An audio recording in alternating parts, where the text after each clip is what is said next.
Thank you everybody for joining us tonight. As always, thank you tonight to our home sponsor, Tzvi Binet and family, for opening this beautiful home to host this wonderful shir, the MMM Chabura. Thank you to our corporate sponsor of tonight, the Gashmius end of this beautiful event, Yehuda Fleischer of SEH Security. If you need him for any of your security needs, he's definitely the one to reach out to. As well, I'd like to thank Menachem Sussman of My Auto Sales for the corporate pickup. And lastly, and very importantly, there's a new organization out there called B'Sefer Chaim, Life Insurance Awareness. You can check out b'seferchaim.org.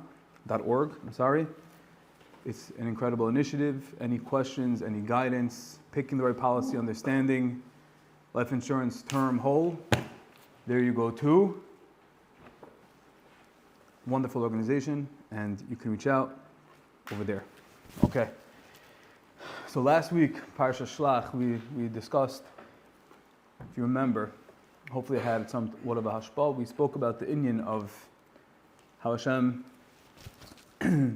really cares about our collective efforts, and especially in this chaotic, scary, tumultuous world where there's so much going on. All of our mitzvahs, they add up, and they accomplish, and we should never discount the koyach of even one.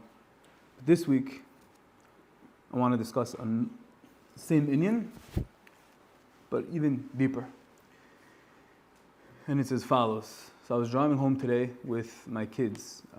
As we all know, there's now there's break and there's no buses and there's a bunch of days, which, by the way, the Ilm shouldn't complain as if there's so many days between camp and school. My wife's from Minneapolis. They have first of all, they have the whole summer. They have 12 weeks off, and maybe there's 4 structured weeks of camp.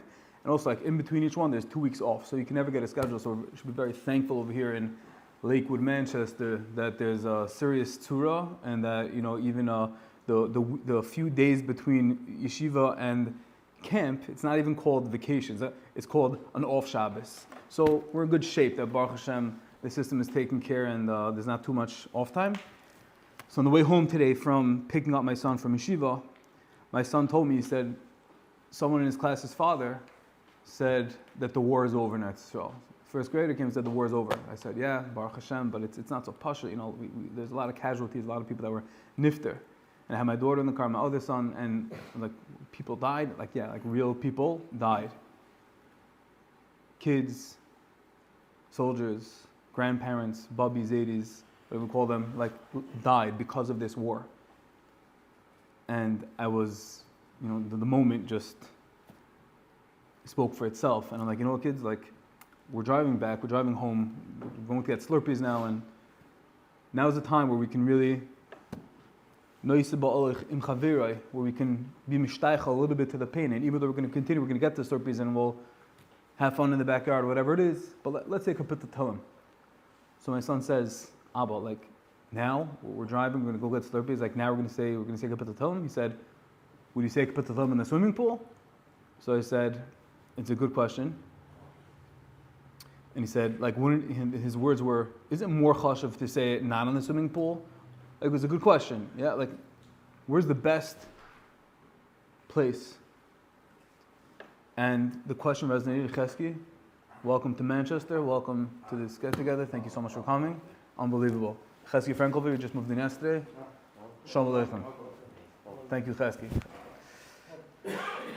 So, I thought it was a good question, Is there a better place, a more ideal place? And I didn't answer him on the spot because it's for a deeper shmooze.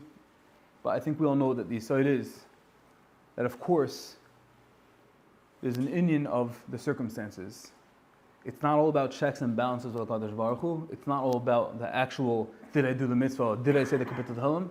But a lot of times there's more to it. And it's the heart, it's the circumstances, it's the thought, it's the emotion that goes into it that can elevate it to a whole different level, that can elevate it to a whole different place. And sometimes it's even stronger than when you're in shul and everyone's saying tehillim, when you do it on your own accord, when it's hard, when it's not the right matzah, then you say the kapitel and you mean it and you're mishtayach to the tsar of Klal Yisrael. So I didn't tell him that, but I was thinking about it, and I think that's the sense I'm going to give him. So in a world where there's so much pain and loss, and mamash, people died this week and the war is over, but it's not over, and there are people that died, and the people sitting shiva nowadays, these Simon and Kaddish, and nothing's pashut about it. So we have to remember that the circumstances our Kadosh Baruch Hu often is looking into, he's looking at Beichen Lavavis. We're not so far from Yom Naraim, and Beichen Lavavis means Hashem krichs arayin. He gets into the kishkas of our heart, of our thoughts, of our machshavas, and he says, what are you doing? What are you doing? Do you really care? I understand it's the summer. I understand you're going to get your Slurpees and you're going to go to your pool and you're going to have fun. But does that mean that you're completely absolved? Does that mean that you're disconnected, legamri, from what's going on in Eretz Yisrael, to the pain? And it's not just the pain of Klal Yisrael. We're at the brink. This is the Tsar Leid of Mashiach. It's a lot of people are speaking about this, but if this is going on, if it's not, but the pain and the we're heading to is the level of a Molar Tzdeya, Melech Mashiach. And we have to be ready to welcome and say that we care, that we were part of that realization, that HaKadosh Baruch Hu is behind, he's acutely, every single thing that's going on is under his supervision, his eye, and nothing goes under his radar. And we have to bring ourselves to that place. And even here in happy sunny Manchester, a lot of times it's hard to think about it. We walk outside, it's so hot, it's geschmack, we have these plans, and camp is happening, and there's people dying every single day. And the message couldn't be any more clear in this week's parsha.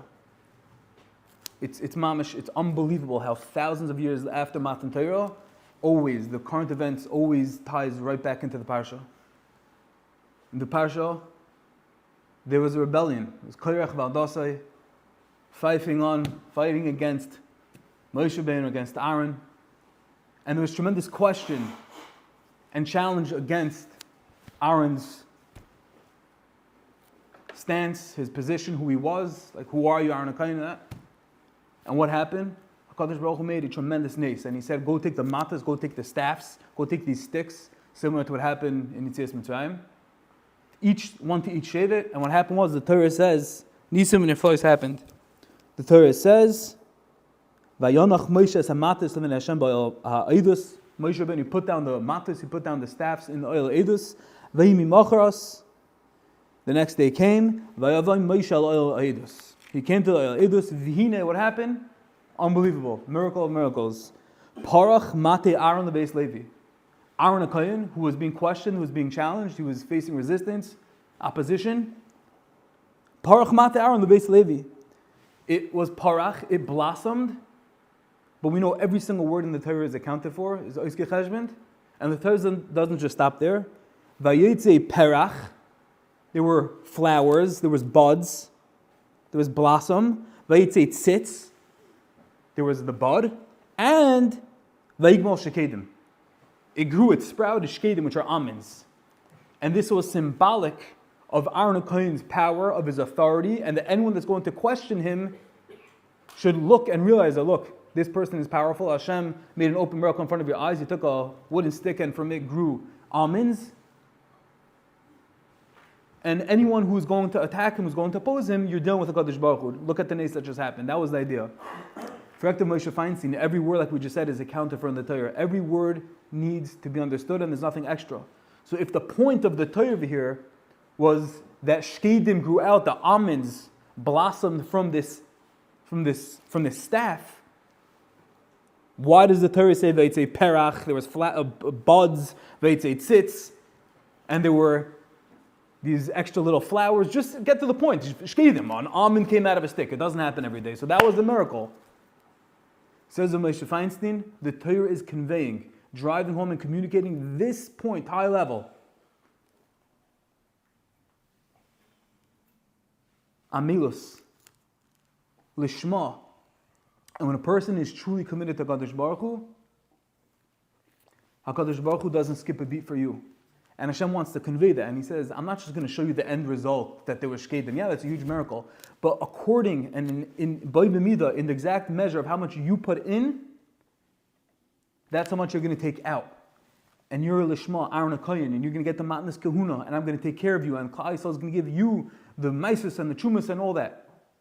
So when it comes to HaKadosh Baruch Hu demonstrating and showing the world that you're legitimate, that you're real power, that you're one, that other people should subjugate themselves and give cover to, Hashem says, I'm not going to tell them that we're shkedim then. I'm going to say that there was a whole process, that there was the blossoms, that there were the little flowers, every single thing that we invest in HaKadosh Baruch Hu with their circumstances. He was facing such opposition, such challenge, but nevertheless he fought back. And with that, Hashem said, I'm going to make the most beautiful, miraculous demonstration, and I'm not just going to take it to the end. I am going to show everything in the same way that you showed me, I'm going to give to you. And I think that that is the aside, that there's a lot of scare, there's a lot of panic in the world.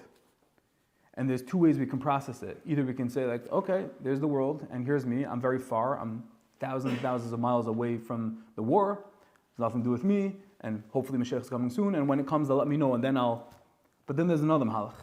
Then there's a mahalach of, we're all Mate B'nai Levi, we're Aaron HaKoyens. We're all priests in our own right.